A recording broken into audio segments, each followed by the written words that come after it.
Duda puts your brand front and center. With Duda's extensive white label capabilities, you can make the entire editor your own. Use your own logo, your own domain, your own email address, add even your own color palette. With Duda, your clients are your own.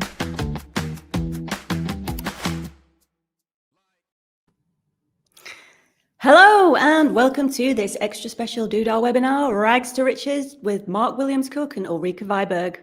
I'm Shelley Walsh, Managing Editor at SEJ, Search Engine Journal, and producer of the iMate Show video series on YouTube. Please check me out and subscribe now. So SEOs, it's been a bit of a rough ride, hasn't it? The last few years has been an accelerated progression of the norms we have been used to for the last 25 years. And I've got to say, we've been through so much change. It's worse than menopause. Trust me on this one, guys. It's been challenging for publishers who've lost catastrophic levels of traffic and are having to rethink their entire business models at levels last seen when print had to transition to online. And brands are scrambling around trying to recover their lost traffic as Google hoovers up zero-click searches, and content strategies that worked for the last 10, 20 years are tossed out the window. It's enough to make you want to retrain as something far less stressful, like a criminal lawyer or maybe a political economist in the UK. But worry not, my SEO friends, there is hope and it isn't all disaster. SEO is just getting interesting, and I think on the other side, things are going to be much better. And here to show us the way is the incredibly intelligent and knowledgeable Mr. Mark Williams-Cook. Down in the bottom window. In today's presentation, Mark will guide us through how you can modify your traditional keyword research process to be as effective as possible in this new LLM-driven world. We're going to be talking prompt generation, RAG thresholds, query fan-out, intent matching, and much, much more. And for anybody that doesn't know Mark, he's the director of SEO agency Candor and founder of SaaS tool AlsoAsked, and been in SEO for 20 years. He recently founded the new cats.txt internet standard, and I really need to find out exactly more about what that is. But I think most interesting about Mark, he was the second person to put Norwich on the map after Alan Partridge with his legendary Search Norwich events, which are sadly on a hiatus. I would urge you not to miss out on the Core Updates newsletter and his Search with Candor podcast and his unsolicited SEO tips on LinkedIn. And just quickly to say one thing that is so special about Mark, he's always championing others in the industry and trying to help up-and-comers get visibility, and I love him for that. Alongside Mr. WC, beaming in live from Sweden, is the impressive the impressive Ulrike Viberg to my left here. Ulrike is a senior SEO consultant and founder of the boutique SEO agency Unicorn. And she's got nearly 2 decades of experience in working in really large web projects. She likes to untangle technical SEO headaches and set a strategic path to follow. She's also a frequent industry speaker with both in-house and agency expertise. So buckle up, SEO viewers, and get ready for our headline presentation. Rags to riches, keyword research for the AI era. Mark Williams-Cook, please take it away. Wow, what an intro. And really excited to be here with you, Shelley, and Ulrike. It's been a while. It has. It's very exciting to be here, actually. And so, I got a new nickname. Ultra Ulrike. I started a trend. Cool. So if we can get my slides to magically appear. Excellent. So I think you gave a really good intro here, Shelley. Thank you very much.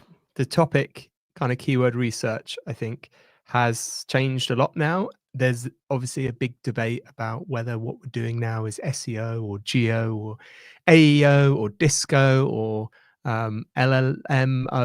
I don't know if anyone's got any to add to that. AEIO or something is another one.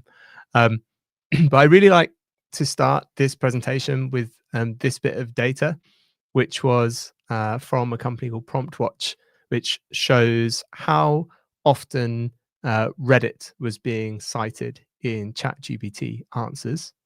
And you'll see there at around the 10th of September, we had a really big drop. And for those who maybe don't keep up so much with the SEO news, I can tell you that that was the date which Google removed their num equals 100 parameter from working. So if you don't know what that is, it basically means when you do a search on Google, you previously could add a little parameter on the end of your search that said num equals 100, and it would show you the first 100 results, the first 100 websites, rather than just the top 10. And this was basically used by all kinds of rank trackers and scrapers to get results from Google. And what it demonstrated to me was just how reliant ChatGPT was on Google results, because it was Google that was returning these Reddit results, because obviously they have a data deal, and Google really loves Reddit at the moment. So this was, I've posted this a few times. For me, my geo is kind of just SEO, maybe a few Google searches in a trench coat. There are some other things, of course, that we need to consider around how people are using LLMs, AI-based search, that kind of stuff. But for a lot of what we do, the same core SEO principles apply. But how we actually go about executing them has changed, and that's kind of what I want to talk about today. So our traditional keyword lists are in some ways worthless now, and this is one of the problems we're going to tackle, because this isn't reflective of the way that people use things like ChatGPT. They don't just go in and type 1 or 2 words anymore. Personalization is the second thing we're going to tackle. So a lot of the follow-up prompts that we use in things like ChatGPT will actually be personalized by things it knows about us, or by previous prompts and queries. And finally, ongoing conversations is an interesting thing to think about, because when we do a search on a traditional search engine, it's kind of like a one-shot thing. You do your search, you find your websites, and then you go do kind of your next search. Whereas the way people are using LLMs is this chatbot functionality of it's a conversation. There's a to and fro there, and it's important to think about how we map that out. So in the traditional search model, it was fairly straightforward in that we know users would go and they would type in search terms into something like Google, and our optimization bit was here, working out essentially what are people typing in, how often are they typing it, which is where we really got addicted to this whole, like keyword volume was always a big thing, keyword difficulty. It had a few sharp edges to it, such as, the same query could mean different things to different people, but we could kind of work that out. Or at the other end of the kind of scale, there's lots of different ways you can ask the same question. But there were things like clustering tools that helped us figure this out. Where we're kind of sitting now is the users are pretty much like a stage further back. They're having these big old back and forward conversations with LLMs. And what's actually happening in the background is the large language models are deciding what queries they need to send to traditional search engines to fetch that information a lot of the time. So I like to think about the LLM in a way as a universal intent decoder. And by that, I mean, there was this thing that still kind of exists that some people called Google Foo, which was, the ability to know exactly how to phrase a search query to get the results that you wanted. I'd watch like my mum try and find some information or something, and I'm just like, oh, she's typing please into Google, and it's just like talking to it like a person. I'm like, just let me search this for you. And you don't really need to do that anymore. Because of the ways LLMs work and how they're trained, you can kind of just have a regular conversation with them, and then they do that bit in the background for you. But this is now where as I see it, at least a chunk of our optimization piece lands, which is working out actually what is being triggered in the background now, even if it's not directly by users.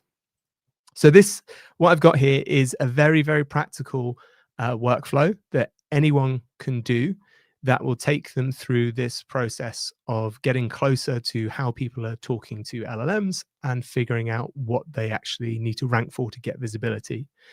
So our starting point is our traditional keyword list. So it will look, something like here on the right, where, you have your, whatever you've dumped into Ahrefs or SEMrush, whatever your SEO ranking, whatever your keyword tool is, so buy running shoes London, whatever. The first thing we actually need to do to these is apply some kind of personalization context. And this is far more important than I actually realized right at the beginning. And when we were doing our experiments, we noticed things like this, where if you have a conversation with ChatGPT and say something basic like, hey, I'm vegan, can you give me some recipes? Of course, it'll say, yeah, here's some lovely recipes, whatever. But then if later on you just ask it for recommendations on running shoes and don't say anything else, it will actually take into account you've previously told it that you're vegan, and it will say, yes, okay, here are some vegan running shoes that don't use leather or from cruelty-free brands. So it's actually totally changed the search that's happening in the background because it's understood something about the user. So the way we can apply a personalization context is actually by using the LLM itself. So you can use Gemini or ChatGPT, and you can build prompts through the API where the prompt literally says, if I was, and then you can describe one of your target personas, and you can have 2, 3, 4, 5, 10 of them if you like. So it might be, I'm targeting middle-aged guys in the UK who have become health conscious as they're getting older and they want to start running, or something like that. And you then ask it, so if I was this persona and I was trying to find, and then you cycle through all the keywords in your list that you're interested in targeting, so it might be running shoes, what might I ask? Now, this is easy to get confused because I've always told people not to use LLMs for keyword research. And by that specifically, I mean, don't use them to try and find out what people are searching Google for or how often they're doing it, because they can't tell you.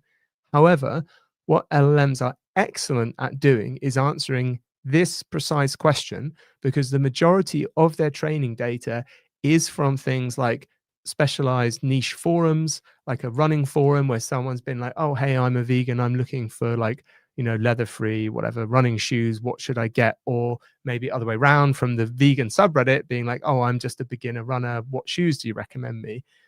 So this is precisely the data that we want, which is people conversationally self-identifying and answering these questions. So the response you get back from the LLM is you fire off this query through the API and say, if I was this persona, I was trying to find this information, what might I ask? For every kind of keyword, you might get 3 or 4 different conversational suggestions back from this, which is fine. So this is the kind of place where it would get these answers. So somewhere, again, like Reddit, just by doing those searches, you can see those exact questions already exist online. So with that personalization context, the next thing I want to figure out is, okay, someone's asked this first question, that's fine, but what's the next thing they're going to ask? Like, where is this conversation going? I'll give a disclaimer here for those that don't know. So AlsoAsked is our tool. I'm recommending it because I don't know an easier way to do it. But this is essentially just getting people also ask data from Google programmatically. And the reason why this is so powerful is when you put in basically any query, pretty much doesn't matter how niche it is, what you're going to get is a list of what I would call the closest intent proximity questions. So if someone's asking how much should they spend on running shoes in the UK, they're going to be interested in how long do shoes last, because that's going to factor into their like value decision. Then they're going to be asking about, why are Nike more expensive than Asics, or are there actually cheap running shoes? Some really other common questions that I always find funny is people ask how much faster expensive running shoes are going to make them, which is just seeing people going through the mental hurdles of trying to justify why they should spend 200 euros instead of like 50. But you have these questions, and what they represent is the next most likely thing people are going to ask. So again, AlsoAsked has an API, and you can pass each one of these personalized queries to AlsoAsked, and it will return half a dozen what it believes are the closest related queries from Google.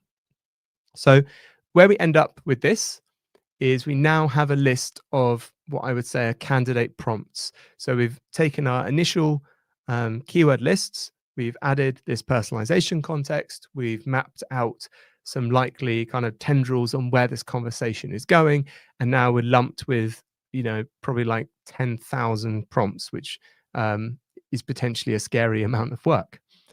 So the next step, and probably the most important step in my opinion, is to do what's called a grounding prediction. So grounding is when an LLM decides that the prompt you've given it or the query you've given it requires up-to-date information. So whenever you put any query or any prompt into an LLM, it's going to give it a score to determine whether that query needs grounding. And there'll be different kind of thresholds to decide whether it needs to or not. And what I mean by that is, for instance, if you are paying for ChatGPT, the threshold for grounding is lower, meaning it will go and do web searches more often than if you're using the free version. I assume this is because it costs them more money to do this, and they are obviously trying to just reduce the billions of dollars they're burning through. And different models, again, will have different thresholds for grounding. But the result is this. You do this prompt, and if the LLM decides it does not need to ground the answer, you will get an answer that is generated simply inside the model from the language graph that it has. And that's kind of, in a way, bad news for you, in that you cannot directly impact that answer in any quick or easy way. It's going to take significant long-term effort to change the types of results for a lot of queries, unless it's like really specific novel stuff, but it's generally going to take a long time, at least until the model updates, to change that. The good news is, from a lot of the work we've done, it seems that the majority of queries are actually grounded. And what grounded means is that the LLM has decided, okay, well, I'm not entirely confident there is like one correct answer for this I can give you. So I will go and do some traditional web searches in the background. And they'll normally either happen on Google or like via the Bing API. And it will look at kind of the pages that get returned in those results. The good news is it's fast to influence. So we've done experiments where we have specifically changed information on the pages that we know are being triggered by these queries. And we've seen AI mode, AIOs, and ChatGPT update in like 2 or 3 days, which is super cool, considering, a lot of the time when you work with SEO, it's kind of like months before you see impact. A lot of the actual influence there in terms of which sites as well are being kind of served falls back down to this traditional kind of SEO, what I'd call link graph. So it's still the generally pages that search engines find authoritative, that have lots of links that are popular. And this isn't a new concept either for LLMs. So I've put here, we're essentially determining whether that query is solved versus QDF, which is query deserves freshness. So solved is, okay, I'm confident I know this answer, I don't need to look it up. Query deserves freshness is either I'm not sure or it needs up-to-date information. And that's a concept that's existed kind of within SEO and been written about as well for many, many, many years. So if you are a bit nerdy, like me, you can actually go to ChatGPT, do your prompts, and you can go into your Chrome DevTools, into the network menu and into the response tab. And there's one of the things I've got highlighted there is called conversation. And this will be kind of the current conversation you're having with ChatGPT, some of the data that's being sent to and from. And you can do a kind of find for search_prob. And this is essentially the score for the grounding threshold. So that 0.76, I believe the last time I looked, which was ChatGPT 4, in fairness, the threshold was about 0.65 for the free version of ChatGPT. So if anything scored above that, it would trigger a web search. Anything below that, it would just give you an in-model answer. And I'll come back to why this is important in a second. This is Dan Petrovic. If you don't follow Dan on LinkedIn and similar, I would. He's on /SEO guy. Dan has built a couple of classifiers for us, which are published as web tools. You can see the URL on the slide, which means you can essentially paste 10 queries, 1,000 queries into this tool, and it will give you a prediction on whether it's going to be grounded or not. So I've done two super obvious examples here. So like, what do red blood cells do? Has got basically 100% chance of not being grounded. And that's because the answer to that question isn't going to change. So from a statistical model of how an LLM works, it's got this really sharp curve of, I know which tokens I'm going to generate because the answer is very consistent and it's been consistent over time. At the other end of the scale, if you ask what happened in the news today, the kind of curve for the probability of the LLM knowing which tokens to generate is very flat.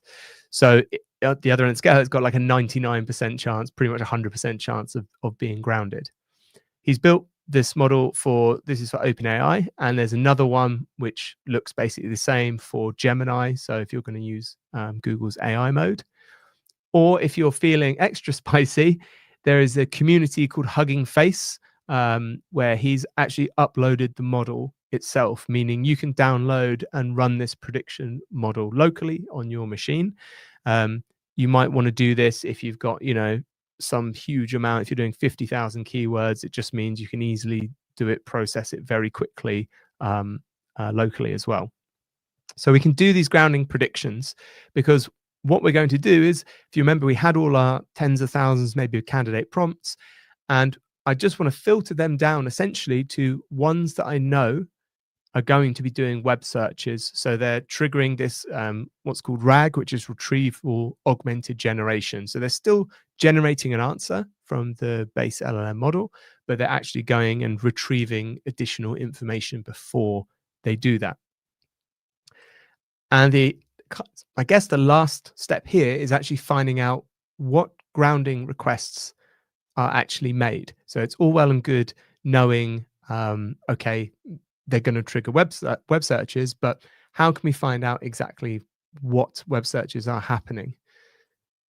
Now, again, there is a way you can do this yourself, which is very similar to what I showed you earlier on ChatGPT. So this is working on ChatGPT 5. Again, you can go to this network tab, you go to response, you go to your current conversation. And once you've typed in a prompt, there will be a variable, an array called search_model_queries, which literally lists the search queries that ChatGPT is doing in the background to a traditional search engine to get its list of pages to generate an answer from. I did notice as well, there are a couple of platforms now that have come online. So I believe Profound was one of them that has started to, for prompts, essentially keep a list of what searches they're triggering in the background, which is super helpful. So the advantage I find of doing it yourself is you want kind of the whole pool of things you might want to rank for. So there's likely to be a big overlap, like to take those examples around running shoes, for instance. If you gave it 500 different prompts around running shoes, it might turn out they actually only trigger maybe 50 search terms in the main, and that gives you your core of what you want to focus about. But bigger platforms now are starting to very slowly collect this information, which I think is going to be really helpful kind of in the long term. There is an easy way to do this as well for Gemini, for Google. There is actually a grounding request API. So you can send to the Gemini API a prompt. So their example is who won the Euro in 2024. And it will decide if it's going to do a search or not. And it will actually tell you what searches it's going to do in the background. So you can send requests off, and this is an example of the data you'll get back from the API, and it will say, okay, yeah, we're doing these 2 searches if someone is going to give us this prompt. So again, it becomes very easy to do this at scale, and it's not particularly expensive to use the Gemini API either. And this just gives you, very simply, when we're building this list, for all of our list of grounded prompts that we are interested in, we have a related list of traditional web searches that are happening in the background, which for me is super, super important, right? Because this is the key to how we get in front of the LLMs and how we become surfaced for these answers. So once you've got this list of things you need to rank for, you can really fall back on kind of what I'd call classic SEO. So, gap analysis. Do you even have the content to rank for that? The other thing that is really important is for LLM visibility, it's becoming a multi-site focus. So this is where I wanted to wrap this up. What I mean by this is, historically, when you do SEO, you will generally be trying to optimize your one website or a page on your website to rank for a query.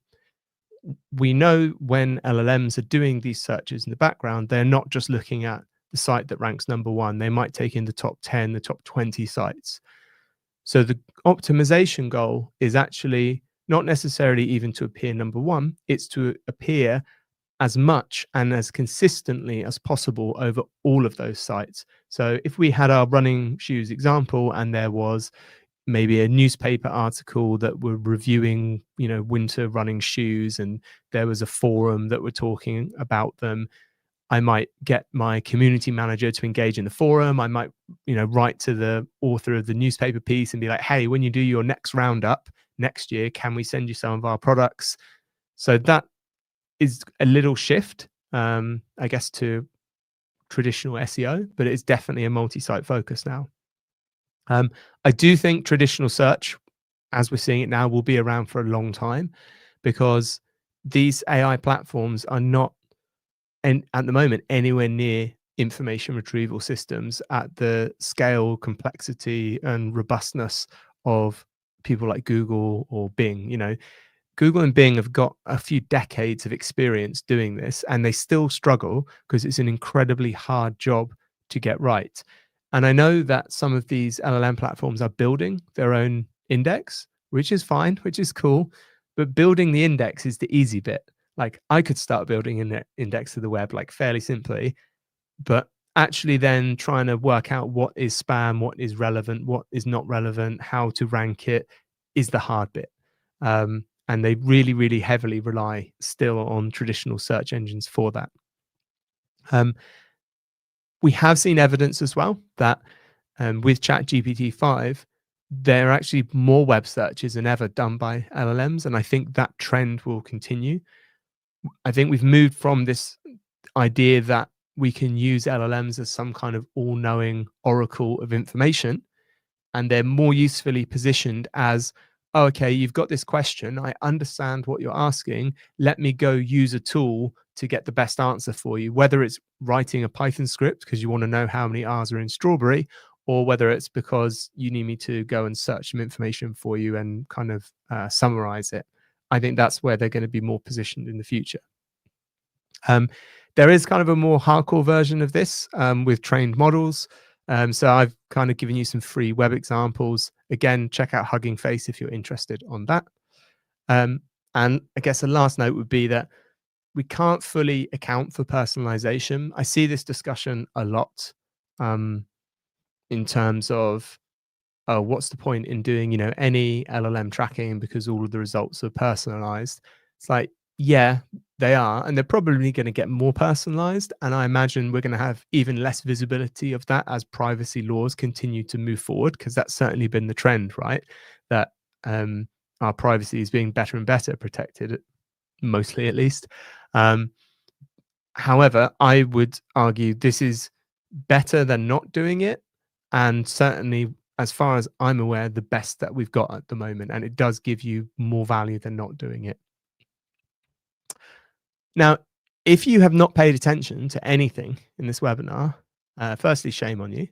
But secondly, we're putting together a tool which is going to be completely free, which is going to be at queryfan.com. At the moment, it just bait and switches you to AlsoAsked, but it will go up hopefully this month. And essentially, this tool will allow you to do everything I just said, which is you can paste in a set of traditional keywords, and you can list some personas you want to describe, and it will go through this whole process for you. It will find out which keywords are searched for in the background, and it will give you all of this output, so you can look like some kind of magical SEO wizard to your boss. Hopefully, we will have some questions from this. I will remove the wizard from stage. Mark, thank you. That was a fantastic presentation. I was paying a lot of attention there myself. And I actually picked something up on LinkedIn. I was scrolling earlier before the presentation, and somebody described, they basically said, your website is a content hub that will deliver your brand message across all channels. And I thought that was one of the best summaries I've actually heard about our current position. I think that was Jason Barnard that said that. But yeah, just thought I'd throw that in there. Ulrika, hi, did you enjoy the presentation? Very much. Say no. Very much. Oh no, this was rubbish. I don't know what you're talking about. No, of course, it's brilliant as always. Everything Mark does and presents is amazing. Yeah, and he is. I love the tool, AlsoAsked. I use it a lot and have been using it for a couple of years.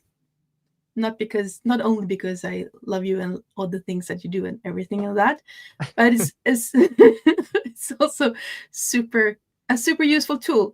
I really like this approach of researching keywords or prompts. I think it's spot on, and for a number of reasons.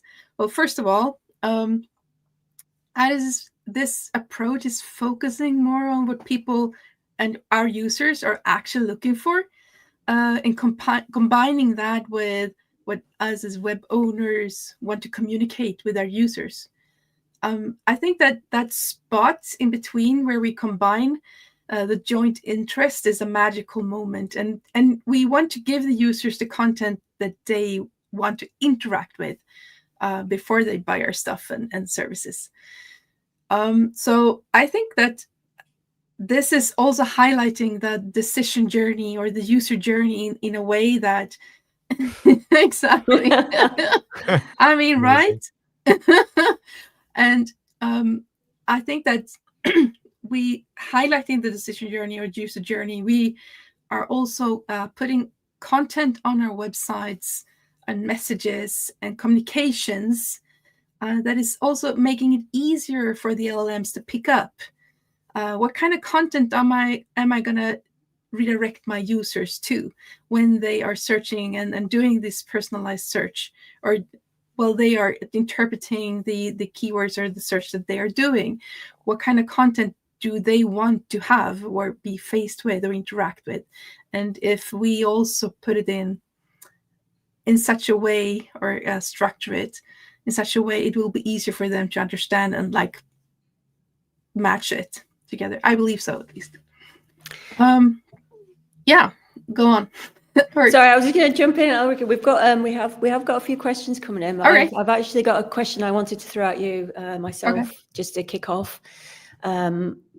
So with LLM referral traffic currently being around, I think it's estimated around something like 0.1% of all web traffic. And I think Google is something around about 40%. How do we justify to clients that we need to move away from search volume and difficulty? In my opinion, I think that we should have done that a couple of years ago, because search volume is, well, it is historical data, isn't it? And it's not even telling the truth. So, and it doesn't say anything about intent, and it's a very, very harsh, like, I don't know, guesstimation of what's actually happened yesterday or last year or 2 years ago. And so I think that, well, just focus on what people want and make that kind of research. What do they want?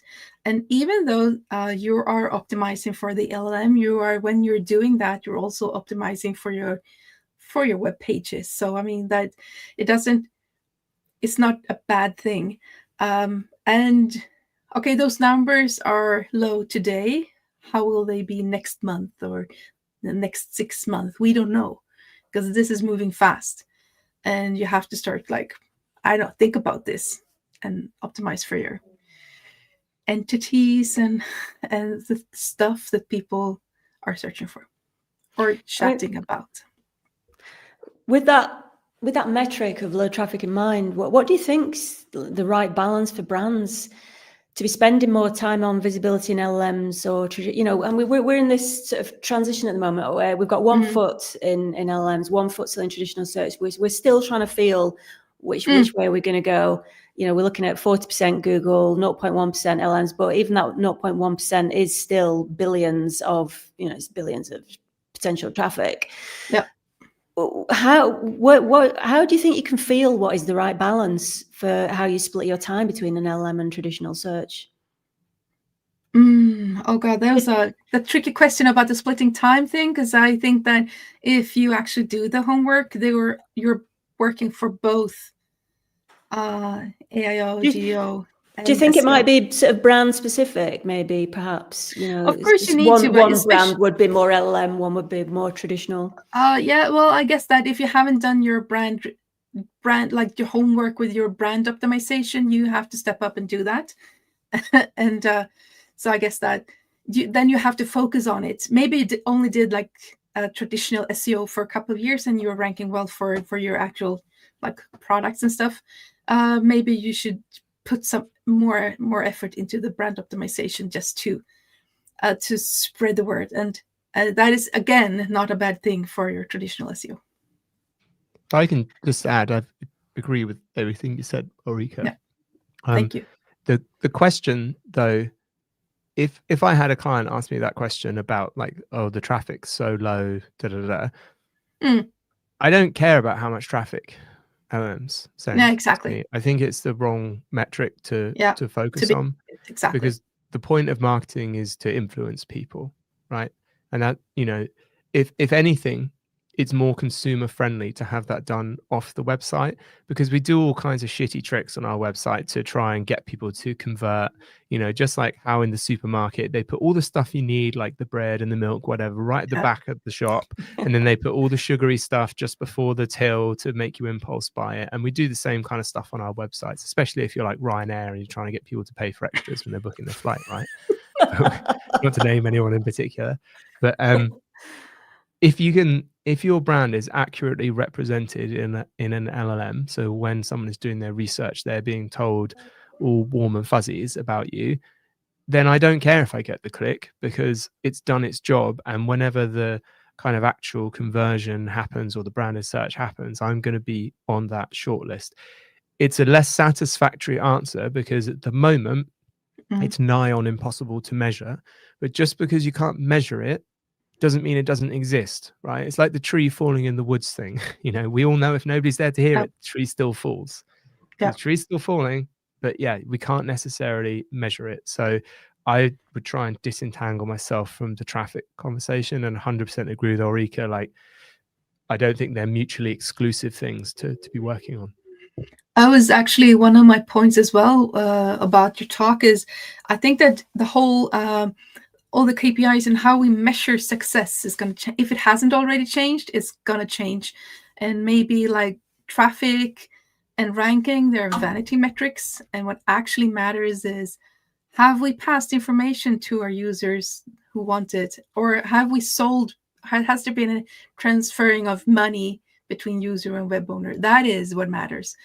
And the rest is just sort of vanity metrics or sub KPIs, but this is hard. It is hard to measure them today in a like satisfactory way.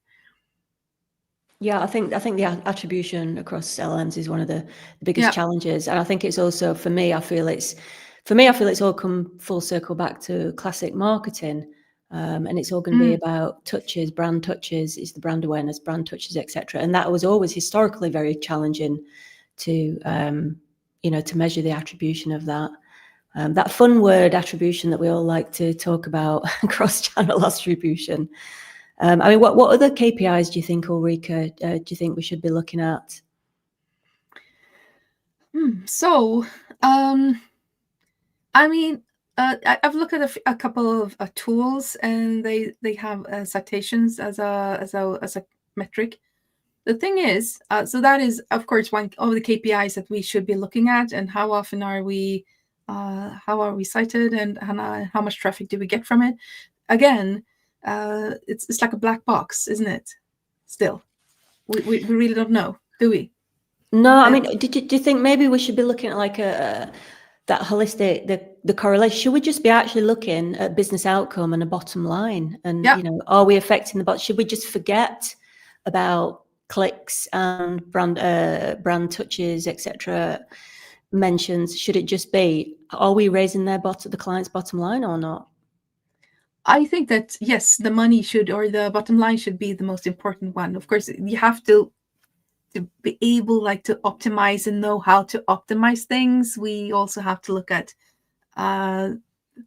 like how often are we mentioned, how are we presented, how's the what kind of content did they pick up, etc., and how are we cited across the web, etc. So we have to follow that, because we have to influence that and manipulate that in the best way we can. But in the end, it's the bottom line that counts. That's in my opinion, at least, as a business owner. Sorry, I didn't mean to cut you off, Ulrika. Mark, throwing it over to you. What do you think KPIs we should be looking at?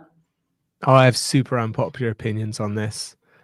There was even a blog post about a panel I was on talking about how unpopular the opinions were. So I did a thing in our newsletter the other day, which was, so part of that blog post was after we talked about on a panel before about tracking what KPIs should be tracked with LLMs. There was a discussion around prompt tracking, because that's kind of the main thing a lot of people are doing. Yeah. And there was a few people on the panel, including myself, that didn't put a lot of stock in prompt tracking. It's interesting, but there's a whole bunch of reasons why I think it's deeply flawed.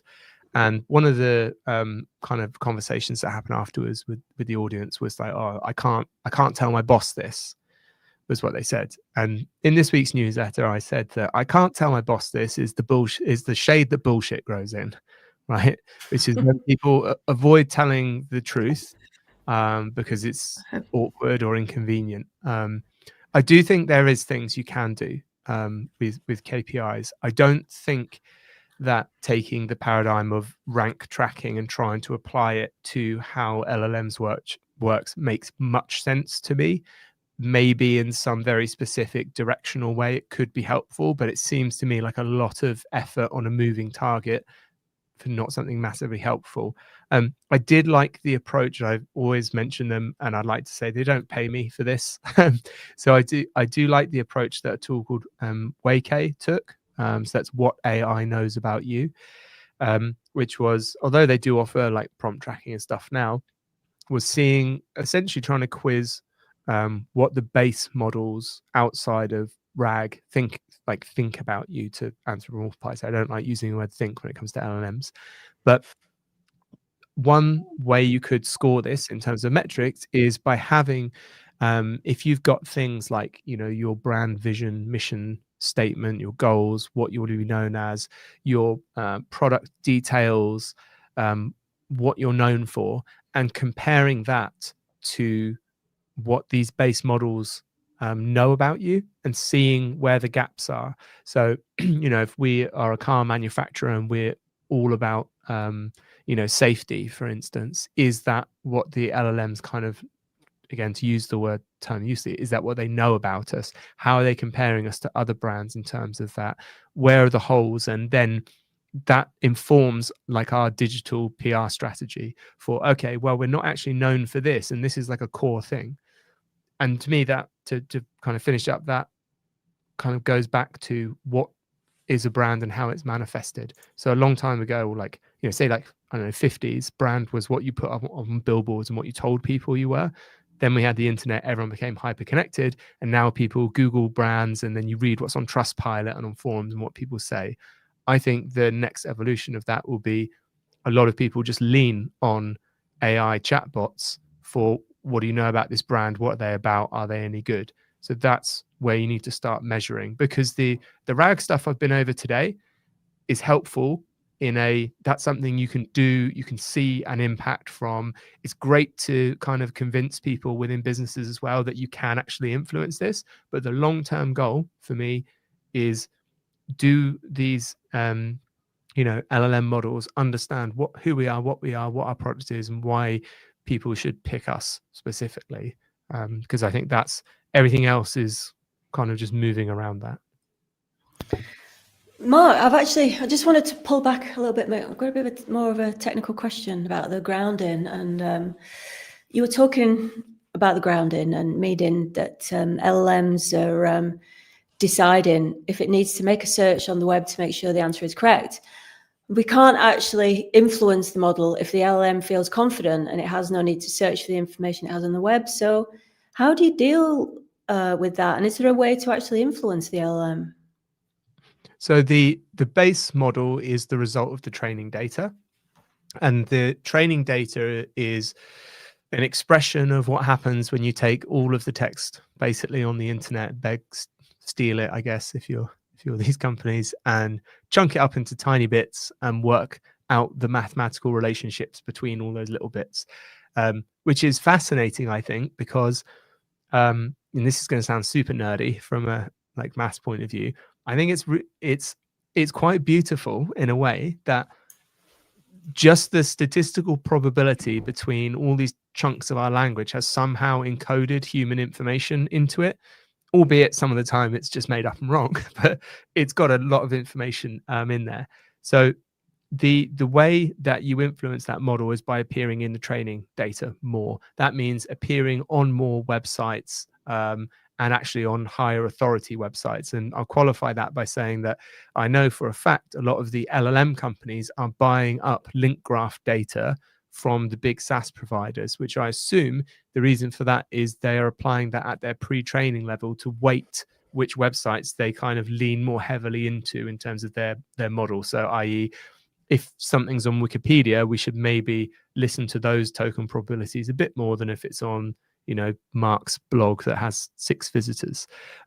So things now that I think are more important are definitely things like digital PR, community building, even things like social, because the other thing I think that's going to happen as well is, at the minute, all of this training data for LLMs is done on text, and it's only a matter of time before all the training data, I think, goes multimodal as well. So it's slicing up videos, and that's all being eaten up as well. Yeah, just actually leading on from that, I've been thinking a bit about negative SEO, and how could a brand mitigate against negative SEO? Because it's obviously quite easy to manipulate and influence the LLMs, and it's obviously quite easy to manipulate them. You could apply that very easily to trash in one of your competitors. So what can you do against your competitors putting out their false, misleading, damaging content about your brand? How can you protect yourself against that? Have you got any ideas on that? Is that for me or Ulrika? That's for you, Mark. Sorry, yeah, okay. I was just throwing that to you. Just kind of like following on from the okay. I guess from if you're lucky enough that your digital assailant is in the same country as you, in most countries there are just laws against this. Obviously, so you can follow up legally. Apart from that, on the LLM layer, which is just publishing random stuff on Quora, Reddit, things like that, I don't think there's that much you'll be able to do. We had some so we specifically had a mistake about Candor in Perplexity, which was showing some negative reviews because there was a recruitment agency also called Candor in the UK, and the LLM had got our entities, if you like, our brands mixed up. So it was giving us weird negative reviews. I flagged that with Perplexity and they sorted it out manually. So there is manual appeal processes on most of these, certainly on Perplexity.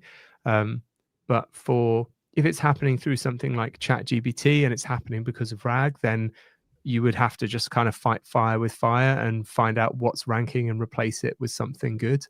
But I wouldn't ever put much stock in massive tech company helping out your SME unless you're huge yourself. I'm sure lots of people had experience with even things like, Google My Business, when something goes bad there and, it's impossible to get any help.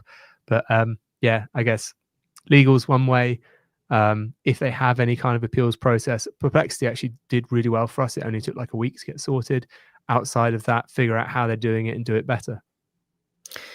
Yeah, I mean, I've had some issues with a client, not in LLMs, but on traditional search, with some reputation issues. Ulrika, I mean, have you experienced this with any negative injected sentiments into LLMs for your clients? I have not actually yet. I did some work as a reputation manager or management once for a very large company.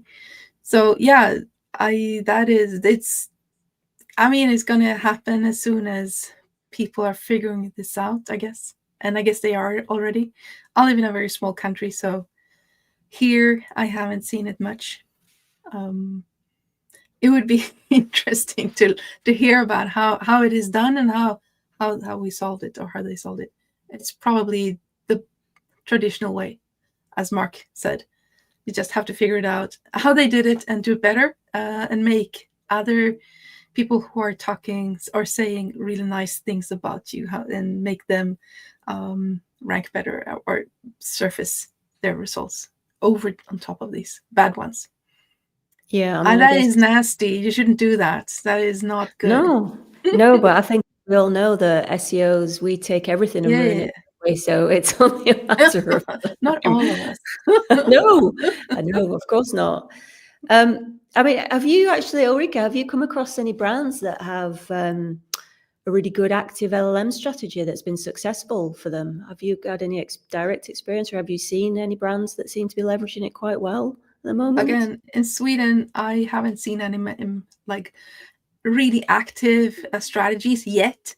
I guess IKEA has it because they're IKEA and they have amazing SEOs in the team, but I haven't actually seen much of their of them, their visibility in the in the chatbots or yet. So, but I did some research actually and saw that Dustin made a really good job. So that that it actually works, and if you really do research, what did they do, and follow how they did it, and then you can actually see that they have a very well understood entity, and that helps them a lot in all the types of queries and different types of queries that you around their products, and even around other products or other brands around their products, they still show up. So that's nice. Nice way to see. Yeah. Mark, have you seen anybody who's leveraging LLMs quite well right now? I saw an agency that I won't name doing really well in LLMs. They were ranking for everything, like, best content marketing agency, like best local SEO agency, and they'd built just loads and loads of those listicles. Yeah. Which of course. So it's so easy. Yeah, we had this conversation though, which was,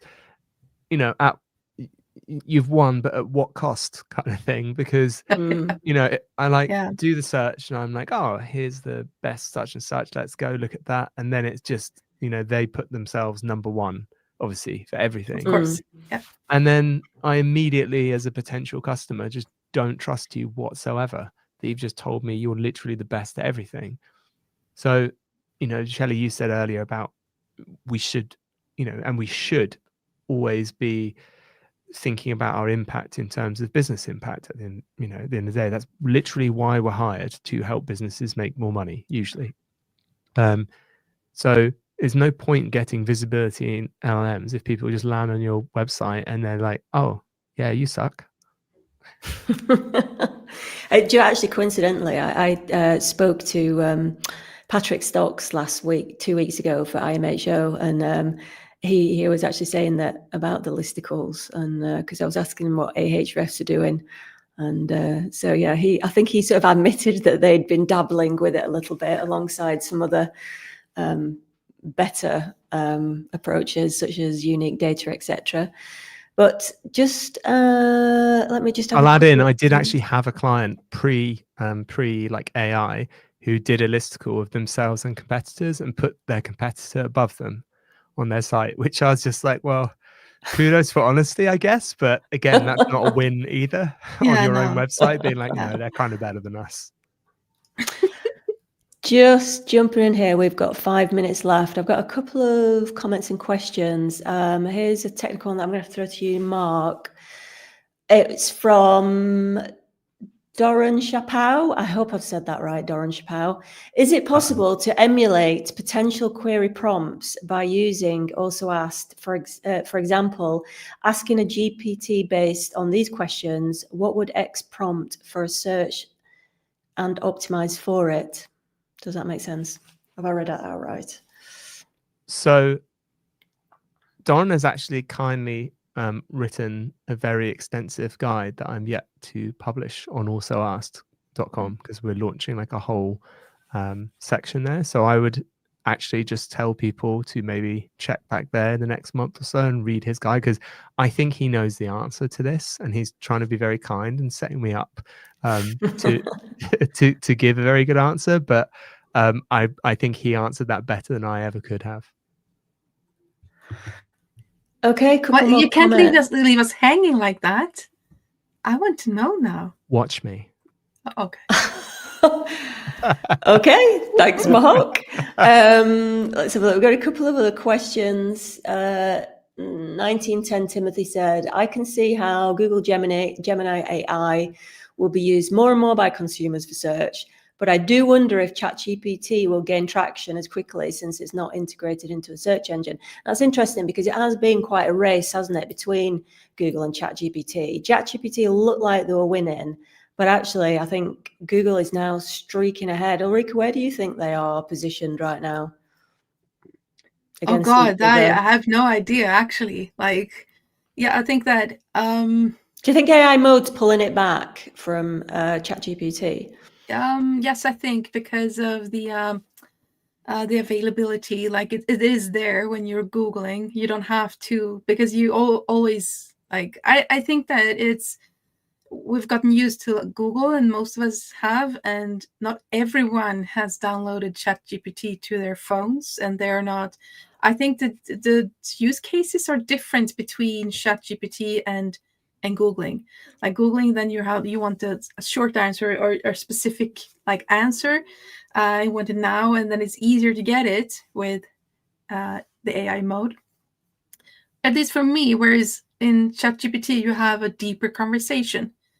You really want to like research something, or you want to, and it's like there was some research here in Sweden saying that the most common conversation people have with ChatGPT is actually about their mental health, or their yes. or they're like as a companion, like I'm lonely. Companion, I'm just going to talk to you. And you don't do that with Google, really. But if you want to know something, or you want to shop for something, you go to Google. I in more cases than ChatGPT. That's my guess. I know that people shop with ChatGPT as well. I know that happens, but I think that the percentage-wise is higher with Google. Yeah, I don't think Google's going anywhere, and with the amount of money they've got, and they're always at the bleeding cutting edge of everything. So I think they will. I think they're going to come along, and they're going to just wipe the floor and take it away at some point. Just very, very quickly, we've got a couple of minutes left. I think this is probably for you, Mark, from Road Less Tracked. Regarding personalization and also asked, does this mean we need to build client websites in a way that have thousands of FAQs to have that client site show up in LLMs as referenced? Please no. That was very obvious from both Ulrika and Mark there, shaking heads. One of the most common like misuses I see of AlsoAsked data is people use it as a verbatim Q&A type thing. I would say think about the questions you see in AlsoAsked as intent. So I'll give you an example. If you go to AlsoAsked and type in something like Revolut, the online banking platform, it will have questions like, is Revolut legit? How much of my money is protected in Revolut? Is Revolut a real bank?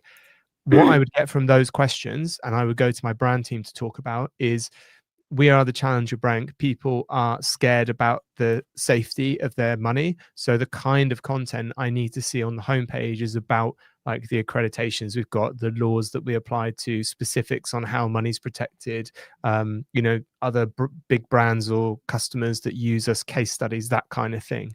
So you don't need to worry. Again, this comes again to about search volume and intent volume, about specific ways things are worded. All these queries generally as well come from like an emotional place. So it's working out what the underlying emotion is and what the foundational bits of knowledge are you need to present. And it's not always best, rarely best to do that as like an FAQ type format. Just looking at the time, we're going to have to wrap up now. I just quickly picked up here one last comment from Alex Larson 3461. I think I've said that right. My conspiracy is that Google knows they are going to be broken up by the EU and possibly SEC, so they are productifying for a loss of browser and search dominance. Interesting comment to end on there. I just want to say thank you to our wonderful audience for all their fantastic comments. And also, Ulrika, please tell everybody where they can find you to carry on the conversation, or if they want to just have a chat, where's the best place to find you, Ulrika? Now that Twitter is X, you can find me better at LinkedIn, or just Google me and you'll find my stuff where to contact me. Fantastic. Mark, over to you. Where's the best place for people to contact you? I am most active on LinkedIn. So just Mark Williams Cook on LinkedIn. Or if you can't be bothered to do that, if you go to coreupdates.com, I'll just email you every week with the worthwhile stuff I put on LinkedIn. I recommend doing that. Yes, absolutely, 100%. And I'm Shelley Walsh. You can connect with me on LinkedIn, and please do go check me out on YouTube /Shelley Walsh to see the IMHO show and the Pioneers series, which is lots of really interesting interviews with some of our SEO legends. Thank you very much, Mark and Ulrika, for a fantastic presentation and chat. Thank you very much to all you out there listening and our audience. And thank you to Dudar for putting on this webinar. So thank you very much. Thank you. Duda puts your brand front and center.